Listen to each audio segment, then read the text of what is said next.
মুখ্যমন্ত্ৰীৰ সভাত অৰুণোদয় নালাগে জুবিনদাৰ ন্যায় লাগে বুলি কোৱাটো ইমান ডাঙৰ অপৰাধ হলনে?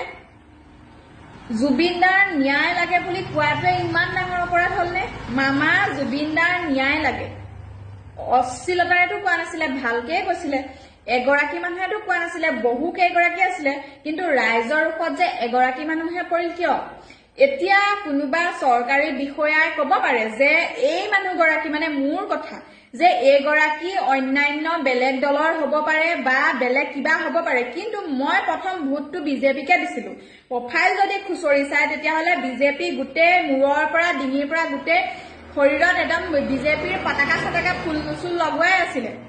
বিজেপিকে প্ৰথম ভোট দিছো। আৰু এইটো কথা কবলৈ নাযাওঁ যে মই কোনোবা দলক বেয়া পাওঁ, কিন্তু মানুহ কেইজনমানক বেয়া পাওঁ যে সি কংগ্ৰেছী, ই বিজেপি, সি ৰাইজৰ দলৰ, ই আমুকটো, এই বস্তুবোৰ বেয়া পাওঁ। জুবিন গাৰ্গ কোনো দলৰ মানুহ নহয়। জুবিন গাৰ্গ আমাৰ অসমৰ সম্পদ, আৰু এজন অসমৰ সম্পদৰ কাৰণে ঠিক আছে হ'ব মই ন্যায় দিম, আপোনালোকে চিন্তা নকৰিব বুলি কৈ দিলেনো কি হয়? সৰু সৰু মানুহবিলাকৰ সৰু সৰু এটা শব্দত ডাঙৰ ডাঙৰ মানুহবিলাকৰ কলিজাখন কিয় কপি যায়? সেই জুবিনদাৰ লগত থকা ইয়তত যিখিনি মানুহ আছে সেই মানুহখিনিক যে বাকী কেইজন মানুহকহে এৰেষ্ট কৰি পেলাই জেলত দিছে, বাকী মানুহখিনিক আজিলৈকে এৰেষ্ট কৰিব নোৱাৰিলে। কোনোবাই ৰাজপথলৈ ওলা বুলি কৈ দিয়াৰ লগে লগে তেওঁক যে এৰেষ্ট কৰি লৈ গুচি যায়, কিন্তু সেই মানুহকেইজনক আজিলৈকে কিয় এৰেষ্ট কৰিব নোৱাৰিলে?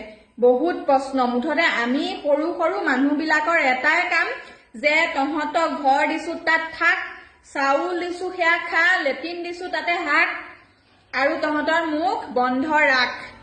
আমাৰ সেইটোৱে কাম নেকি? আৰু কিছুমান মানুহ আছে এনেকুৱা কি বেয়া শব্দ নাই যিবোৰ শব্দৰে মই প্ৰকাশ কৰিম এই মানুহখিনিক, যাৰ গিৰিয়েক হেডমাষ্টাৰ হৈ অৰুণোদয় লৈ আছে, যাৰ গিৰিয়েকে উকিল হৈ ঘৈণীয়েকে অৰুণোদয় লৈ আছে, যিগৰাকী মাইকী মানুহ অংগনবাদী ছুপাৰভাইজাৰ হৈ পেলাই অৰুণোদয় লৈ আছে, তহঁতৰ লাজ নালাগে? হা, বেছি নকওঁ বহলাই, কিন্তু তহঁত নিৰ্লজ্জ। হা, তহঁত নিৰ্লজ্জ। যি মানুহে লোকৰ ঘৰত হাজিৰা কৰি খাই আছে সেই মানুহখিনিয়ে অৰুণোদয় আঁচনিটো নাপায়। যি মানুহৰ ঘৰ টিং ফুটি পানী পৰি আছে সেই মানুহে ঘৰ এটা নাই পোৱা, কিন্তু ঘৰ যাৰ ঘৰ পকা পিছফালে এটা বনাই দিছে, গোহালি ঘৰটোকে ফটো মাৰি দেখুৱাই ঘৰ এটা দি দিছে। এই কথাখিনি কলে বেয়া, ৰাইজৰ ৰোষত পৰিবলগীয়া হয়।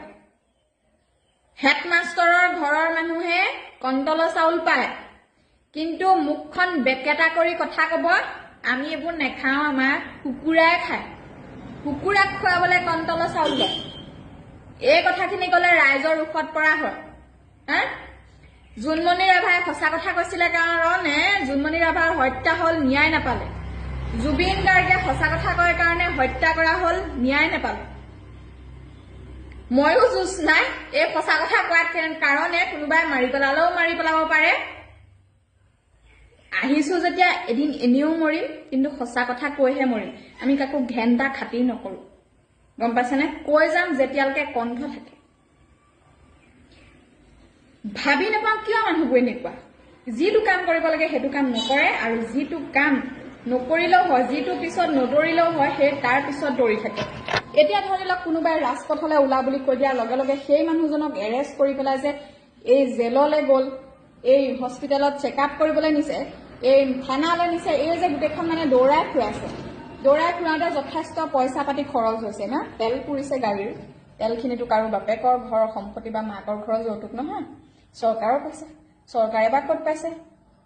এই প্ৰশ্নখিনি যদি আমি উত্থাপন কৰো, কাৰণ আমি বেয়া, আমি সৰু মানুহ, মুখ বন্ধ ৰাখিব লাগে। মুখ বন্ধ ৰাখিম দিয়ক, কাণত ধৰি উঠা বহা কৰিম নে কি? আমি মুঠতে মাত মতাৰ অধিকাৰ নাই। আমাৰ এটাই কৰ্তব্য, ভোট দে, আঁচনি ল, বস্তু ল, চুপচাপ থাক। আমাৰ কৰ্তব্য সেইটোৱেই।